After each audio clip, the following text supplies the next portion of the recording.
na aliping bayad utang katulad mo ay si Sisa. Kamusta mga kaibigan?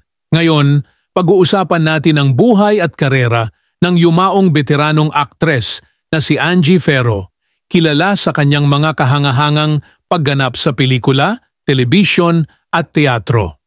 Mula sa kanyang mga unang hakbang sa industriya hanggang sa kanyang pagpanaw, tatalakayin natin ang kanyang mga kontribusyon at ang kanyang makulay na buhay. Umpisahan na natin dito lang sa Pinoy Wisdom. Si Angie Ferro, ipinanganak bilang Angelica Caballero Ferro noong Agosto 4, 1937 sa Baleno, Masbate, ay lumaki na may malalim na pagmamahal sa sining ng pag-arte.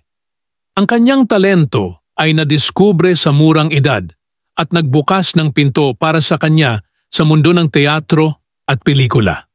Nagsimula ang kanyang karera sa industriya ng pelikula noong dekada 70s, kung saan nakilala siya sa mga pelikulang Pagputi ng Uwak, Pagitim ng Tagak at Atsay, 1978.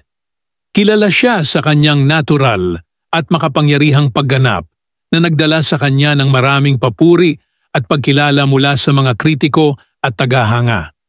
Si Angie Ferro ay nagkaroon ng mahigit 50 taon na karera sa industriya ng pelikula.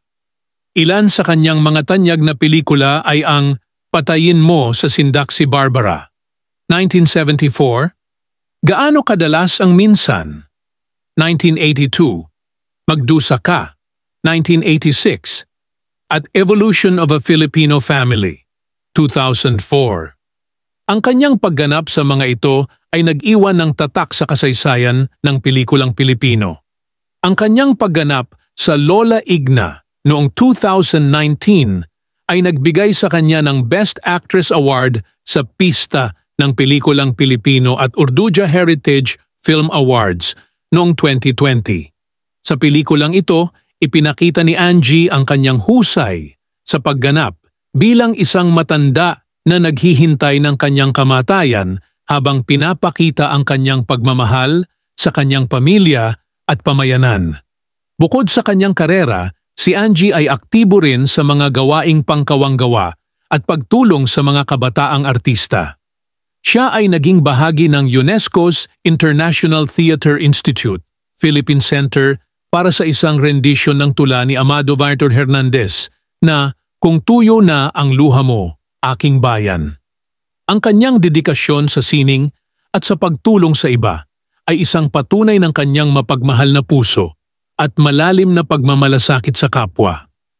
Noong 2022, nagkaroon si Angie ng ilang stroke at isang minor accident na nagdulot ng kanyang pagkakaospital.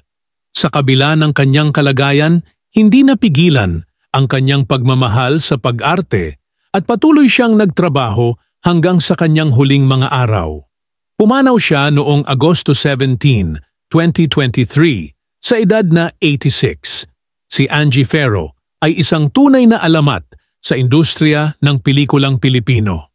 Ang kanyang kontribusyon sa sining at ang kanyang di mabilang na mga pagganap ay mananatiling alaala sa puso ng kanyang mga tagahanga at kasamahan sa industriya. Isang inspirasyon si Angie sa lahat ng nagnanais na maging bahagi ng mundo ng sining.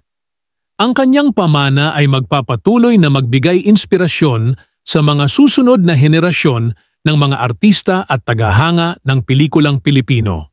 Maraming salamat sa inyong panunood. Huwag kalimutang mag-subscribe at i-click ang notification bell para lagi kayong updated sa mga bago naming videos. Mag-iwan din ng komento kung may nais pa kayong idagdag o ibang personalidad na gusto ninyong talakayin natin. Paalam! Dito lang sa Pinoy Wisdom!